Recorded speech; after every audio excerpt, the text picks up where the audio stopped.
ఇక్కడ మంచిర్యాల పట్టణ విస్తృత స్థాయి కార్యకర్తల సమావేశం నిర్వహించడం జరిగింది.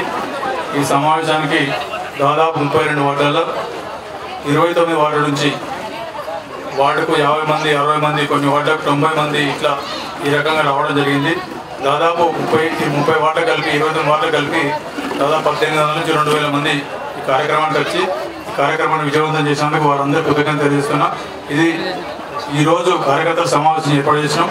ఫిబ్రవరి మాసంలో కాన్స్టిట్యున్సీ స్థాయి ఇప్పుడు ఈ మంచిర్యాల మున్సిపాలిటీ ఒక మండలం, ఇది కాకుండా నస్పూర్ మండలము, లేకపోతే లక్ష్మీపేట మండలము, ఆదిపూర్ మండలము, దండపల్లి మండలం ఇవన్నీ కలిపి ఫిబ్రవరి ట్రైనింగ్ క్యాంప్ ఏర్పాటు చేసి ట్రైనింగ్ క్యాంపులో దాదాపు 5000 మంది క్రియాశీలక సభ్యులను చేసి ఆ 5000 మందిని 6 నెలల లోపల 10,000 మందిని చేసి 10,000 మంది ద్వారా వచ్చే ఎన్నికలు 2 సంవత్సరాల తర్వాత వచ్చే ఎన్నికలకు ఒక మనిషికి 4 ఇళ్ళు వచ్చే కార్యక్రమం పంచి వాళ్ళతో పనిచేయించుకునే కార్యక్రమం చేసి వాళ్ళకు అవసరం ఉన్న ఇబ్బందులు అన్నీ ఎలాగైనా అవసరం అన్నింటికీ అనుమతించ చేయుతనిచ్చి వారితో పాటు నడిచి 2018 ఎన్నికల్లో ఖచ్చితంగా విజయం మోగించాలనే నమ్మకం ఇవాళ ఈ కార్యకర్తల సమావేశం చూసిన తర్వాత కలిగింది.